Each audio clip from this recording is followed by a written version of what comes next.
So we are going to get back into the narrative a little bit or briefly, and then we're going to get into another prophet that's on the scene. There's a lot of prophets at this point. In the Bible, there are like 19 prophets, 4 major. The rest of them, the other 15, are called minor prophets. We've got a lot of minor prophets. Now, they're called minor just because their books are short.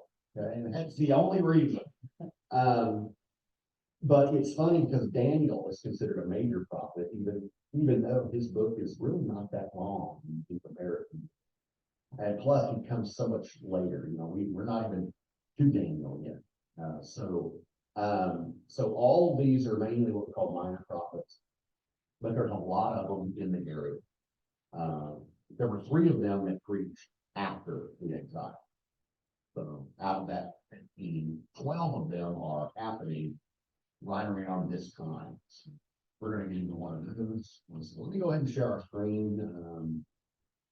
Josiah is the king. We started with him last week, and actually, get the wrong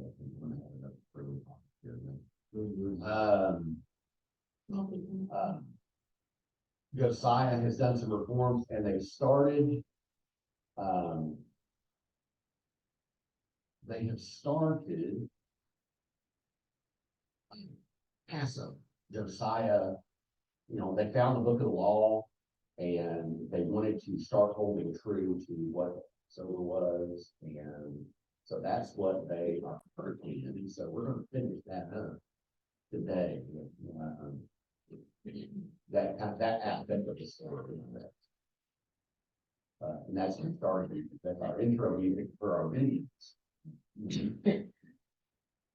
Okay, so we're in 2 Chronicles 35, starting in verse 7. It's correlated with First Esdras chapter 1. Esdras is just a fancy name for Ezra.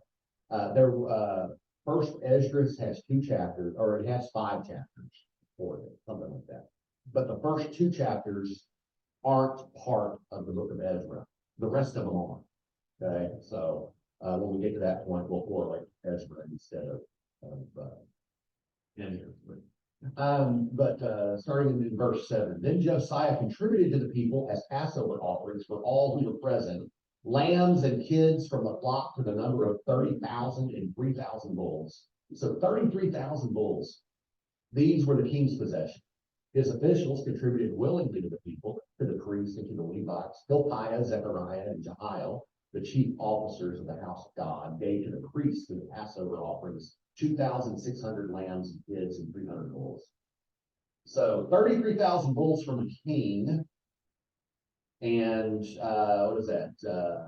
2,600 little sheep and goats, and 300 bulls there. That's a lot. And it ends up being more than double than what Hezekiah. Remember Hezekiah 3 kings ago? That's more than double than what Hezekiah for whatever their celebration. Verse 9, Conaniah also and his brothers Shemaiah and Nethanel and Hashabiah and Jael and Jozabad, the chiefs of the Levites, gave to the Levites for the Passover offerings 5,000 lambs and kids and 500 bulls. When the service had been prepared, the priests stood in their place and the Levites in their division according to the king's commands. And then editor adds to make the offering to the Lord and to the written proposal. They did in the morning. They slaughtered the Passover lambs, and the priests dashed the blood that they received from them while the Levites did the skinning. They set aside the burnt offerings so that they might distribute them according to the groupings of the ancestral houses of the people, to offer to the Lord, as it is written in the book of Moses, and they did the same with the bulls. Now, it's funny when Esdras mentions they did this in the morning. The morning's not a very long time frame to slaughter, 7,000 animals, or more. So what is believed is that each of these, because it does list them for particular people, like specifically for the Levites, specifically for the past, that kind of thing, they believe that only the Passover stuff would have been done in the morning. The rest of it would have been done later. Another thought that scholars have is that It says that the priest dashed the blood. It doesn't say the priest slaughtered them. It says they slaughtered. And so that difference in the thing would seem to be that the ancestral councils each slaughtered their own animals and then brought carcasses to the priest who dashed the blood on the altar at that point, which sanctified the animal. Regardless, the lambs would have been for the Passover meal, the bulls would have been peace offerings, and the feast of the unleavened bread followed that celebration. I find it interesting that here we are, we're reading about Passover, and that's just next week. So they roasted the Passover lamb with fire according to the ordinance, and they boiled the holy offerings in pots and cauldrons and in pans and carried them quickly to all the people. Afterward, they made preparations for themselves and for the priests, because the priests, the descendants of Aaron, were occupied in offering the burnt offerings and the fat parts until night. Reading how that works out there. So the Levites made preparations for themselves and for the priests, the descendants of Aaron. The singers, the descendants of Asaph, were in their place according to the command of David. And Asaph and Heman, how many degrees still? He's in the Bible. And the king's seer, Jeduthun. The gatekeepers were in each gate. They did not need to interpret their service or interrupt their service for their kindred. The Levites made preparations for them. So all the service of the Lord was prepared that day. Keep Passover and to offer burnt offerings on the altar of the Lord according to the command of King Josiah. The people of Israel who were present kept the Passover at that time and the festival of unleavened bread 7 days. Now he knows it breaks into three because we've got three correlations: 2 Kings 23, 2 Chronicles 35, and 1 Corinthians 1. So, and pretty much say the same thing. No such Passover had been kept since the days of the judges who judged Israel. The other one says Samuel. He was the last judge anyway. Even during all the days of the kings of Israel and the king of Judah. We got a little extra stuff on the others, but I won't read that. But in the 18th year of King Josiah, this Passover was kept to the Lord in Jerusalem. And then in verse 1, and the deeds of Josiah were upright in the sight of the Lord, for his heart was full of doctrine. No, that's not. In ancient times, the events of his reign have been recorded concerning those who sinned and acted wickedly toward the Lord beyond any other nation or kingdom, and how they grieved the Lord deeply, so that the word of the Lord fell upon it. That's just Ezra adding a few extra tidbits of information that they've gotten bad, and Josiah has brought them back to good. Moreover, Josiah put away the mediums, wizards, teraphim, idols, and all the abominations that were seen in the land of Judah and in Jerusalem, so that he established the words of the law that were written in the book that the priest Hilkiah had found in the house of the Lord. Before him, there was no king like him who turned to the Lord with all his heart, with all his soul, with all his might. Where do we hear that? According to all the law of Moses, nor there be any like him arise after him. Well, we know that because Josiah is the last good king of Israel. Spoiler alert, sorry. We're going to have 4 kings after him that are horrible. And 2 of them are, kind of like this put in place by the Babylonians. Still, the Lord did not turn from the fierceness of his great wrath, by which his anger was kindled against Judah, because of all the provocations with which Manasseh had provoked him. The Lord said, I will remove Judah out also. That Manasseh is Josiah's grandfather, remember? And then Ammon is his dad, Josiah's dad. The Lord said, I will remove Judah also out of my sight, as I have removed Israel, and I will reject the city that I have chosen, Jerusalem, and the house of which I said, my name shall be there. What prophet do you think is coming on the scene? Okay, let's go ahead and start. Turn that light off. The book of the prophet Nahum. This short prophetic book is a collection of poems announcing the downfall of one of Israel's worst oppressors, the ancient empire of Assyria, and its capital city, Nineveh. The Assyrians arose as one of the world's first great empires, and their expansion into Israel resulted in the total destruction and exile of the northern kingdom and its tribes. The Assyrian armies were violent and destructive on a scale that the world had never seen before, and so Israel and its neighbors were awaiting the downfall of Assyria, which eventually came in the year 612 BC. The Babylonians rose up and began a rebellion that overtook Nineveh and brought down the Assyrian Empire. Now, remember who preached in Nineveh? Jonah. And apparently things worked out for Nineveh then, but over time, things have gone horribly wrong in Syria and everything and conquered it and has just turned it all back. So this is a couple hundred years after, oh, well, not even that long, 100 years. Fire. And so, chapter 2 depicts the fall of Nineveh in vivid poetry, and chapter 3 then explores the downfall of the empire as a whole. But this book isn't just an angry tirade against Israel's enemies. The introductory chapter shows us that there is way, way more going on here. The book opens with an incomplete alphabet poem that begins by describing a powerful appearance of God's glory. It's very similar to how the previous book, Micah, began and how the next book, Habakkuk, is going to conclude. And it's God, the all-powerful creator, coming to confront the nations and bring his justice on their evil. And the poem opens by quoting from the famous line of God's self-description after the golden calf incident in the book of Exodus chapter 34. The Lord is slow to anger. He's great in power. He won't leave evil unpunished. And so the rest of the poem goes back and forth, contrasting the fate of the arrogant, violent nations with the fate of God's faithful remnant. When God brings down all the arrogant empires, he will provide refuge for those who humble themselves before him. Now, here's what's really interesting, is that you thought this book was only about Assyria, but Nahum actually nowhere mentions Nineveh or Assyria in chapter 1. And when he describes the downfall of the bad guys, he uses Isaiah's language about the fall of Babylon, which happened much later in history. And not only that, Nahum also describes the downfall of the bad guys as good news for the remnant of God's people. It's a direct allusion to Isaiah's good news about the downfall of Babylon. And so all these little details from chapter 1, they come together to make a key point. For Nahum, the fall of Nineveh is being presented as an example, as an image of how God is at work in history in every age, how he won't allow the arrogant or violent empires of our world to endure forever. And so the message of Nahum is actually very similar to that of Daniel.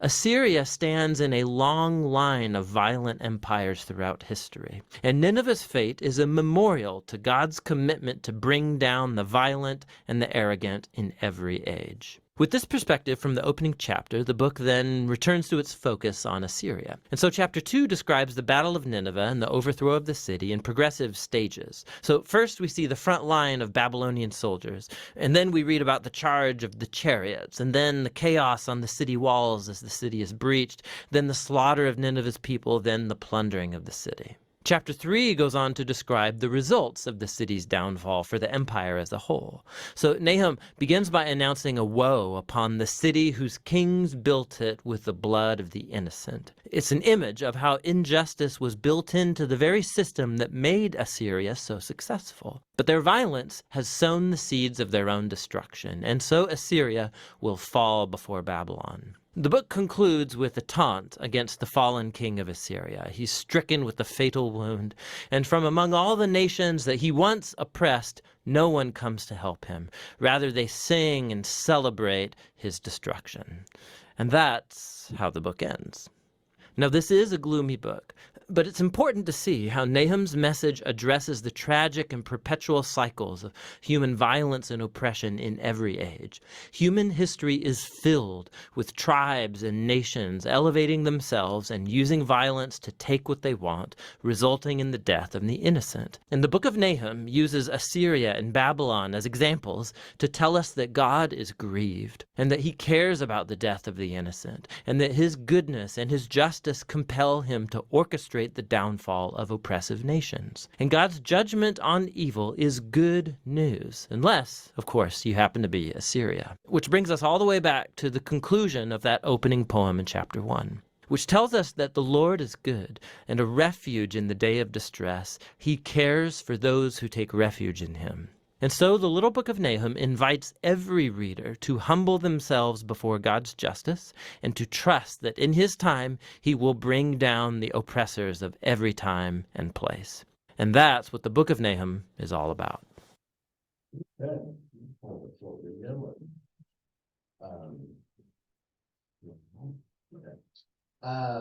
So before we get into this, it talks about Assyria. Can you get that mic on? It talks about Assyria's their how evil they were, the atrocities that they did. When they conquered people, they killed all of fighting men, took the women and the elderly and all that, and they scattered them to the different nations. So they were left without an identity. They were left without a familiarity. They were around people who nobody could understand their languages. They were completely, just out there. There was nothing for them to grasp on. And that's what happened to the northern kingdom, is they were spread. Some of them went to Nineveh, some of them went to other nations. Whereas Assyria would also, by doing that, other nations that it conquered sent into what used to be the northern area of Israel. They sent groups in there too. Well, that's where we end up getting the Samaritan race. When the Jews come back, they intermix with them, and we end up with Samaritans. So when Jesus encounters the woman at the well and such, she's a Samaritan woman. She's Jewish by blood, but she's got other blood too. So that's where if you like the Harry Potter novels or anything like that, you understand Harry Potter. They've got pure blood wizards and witches, and then they've got half blood. Or muggles, right? Muggles with mixed. And then you got squibs, which, there's a whole group of things. Squibs are those that are pure blood but have no. So these are, Nineveh does not exist now. At least the city that there's about here, it's completely destroyed. It was never rebuilt. Another Nineveh was set up about 4 miles away from there. The gates of Nineveh were in existence until ISIS became. They have unearthed some of these things. I want to read some of the things that were inscribed upon some of the monuments that they've unearthed at that ancient area of Nineveh. One said, "I cut off their heads and formed them into parch. I flayed Bubon, the son of Bubon, in the city of Arbela, and I spread his skin upon the city wall. I flayed all the chief men who had revolted, and I covered the pillar with their skin. Many within the border of my own land I flayed and spread their skins upon the wall. I cut off the limbs of the officers, the royal officers who had rebelled. 3,000 captives I burned with fire. Their corpses I formed into timbers.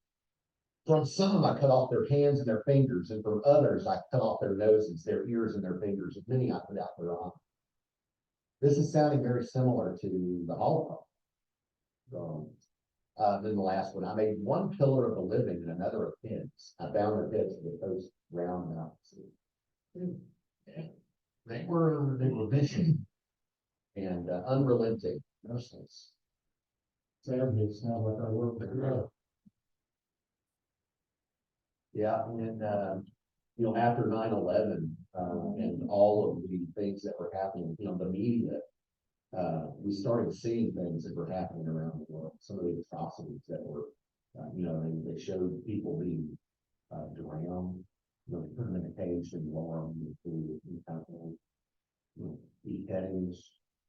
It just kind of, anyway, they started showing these things, and that's horrible. And it does two things. Number one, it takes our shock away, meaning we get used to it, so it's not bad anymore. That speaks to the Bible saying, we see evil, but it doesn't seem evil to us. But yeah, it desensitizes.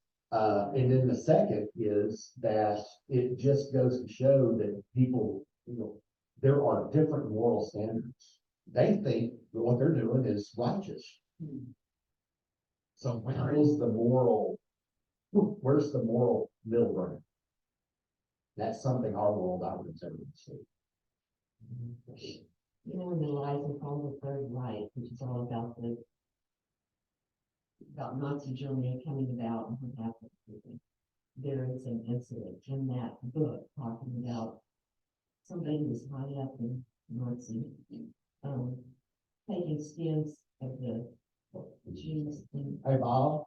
Am I going to be with you? Yeah. I'll be there to make a call.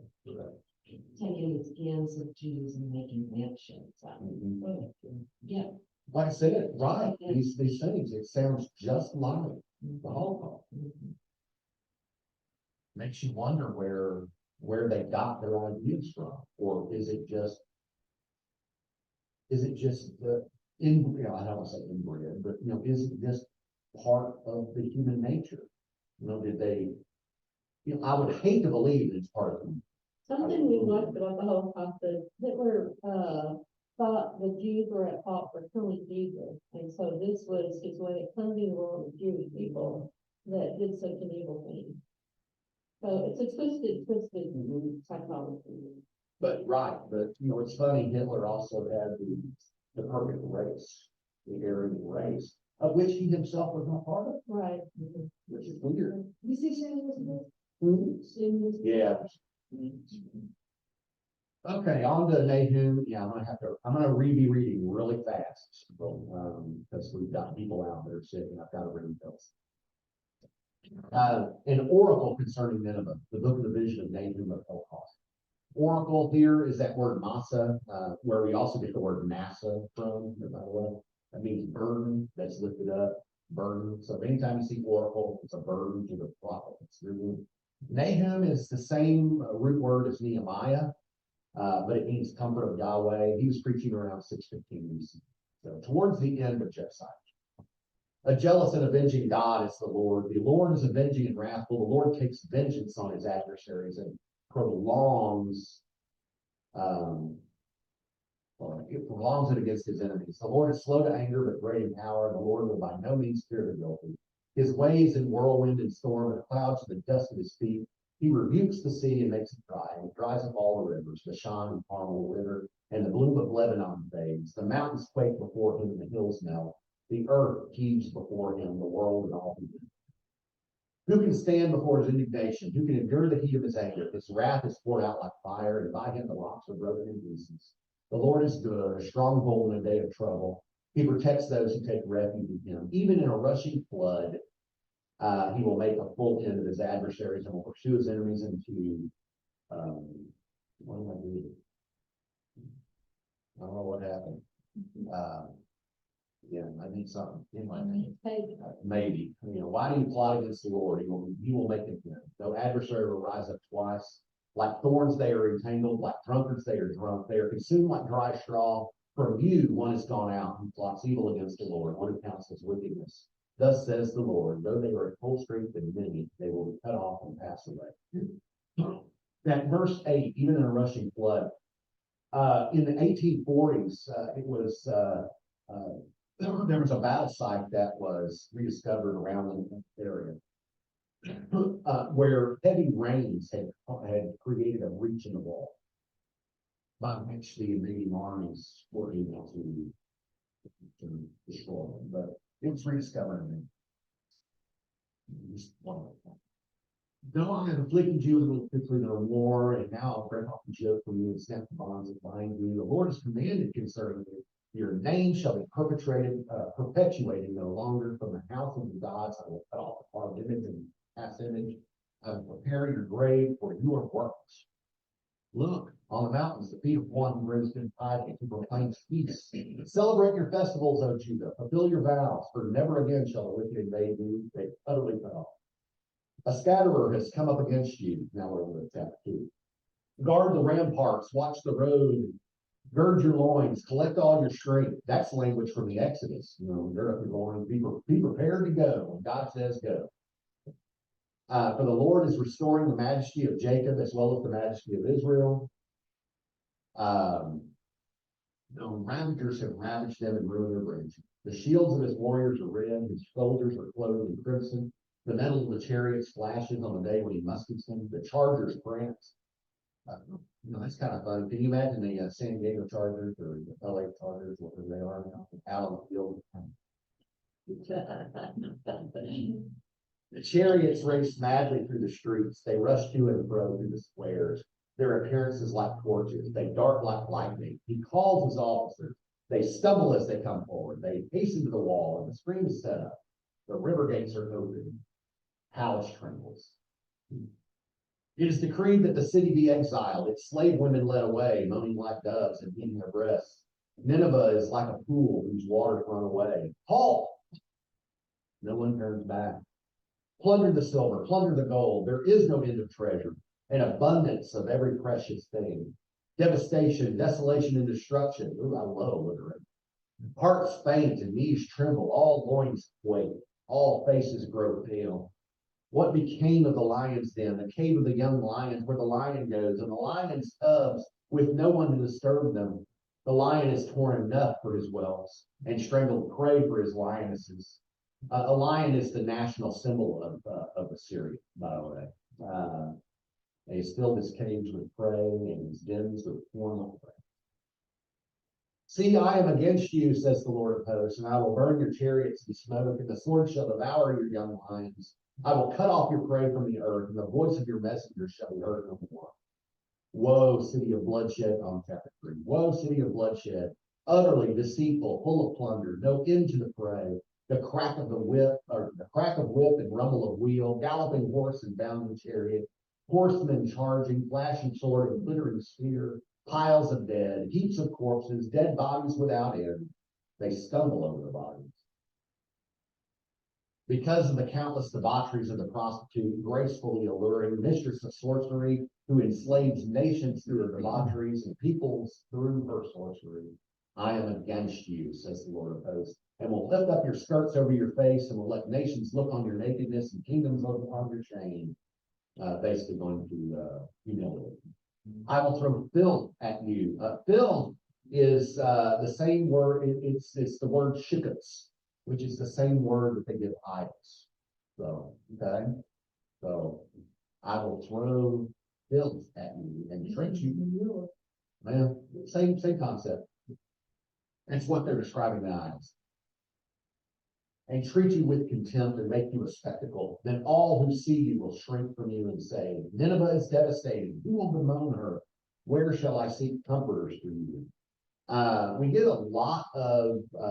a description of the destruction of Nineveh by the Persians and Medes, the Babylonians, mostly all that, from this Greek historian named Diodorus Siculus.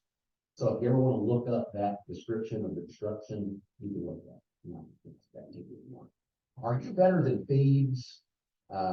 Thebes was destroyed in 663 BC, that by Babylon, that sat by the Nile with water around her rampart of sea, water her wall. I'm sorry, by the Assyrians. Her rampart of sea, water her wall. Cush was her strength, Egypt too, and that without limit. Put, and the put is Egypt, and the Libyans were her helpers. Yet she became an exile. She went into captivity. Even her infants were dashed in pieces at the head of any street. Lots were cast for her nobles. All her dignitaries were bound in fetters. You also will be drunken. You will go into hiding. You will seek a refuge from the enemy. So Nahum is telling the people of Israel that Nineveh is going to follow the same destruction that they call God. Pretty graphic.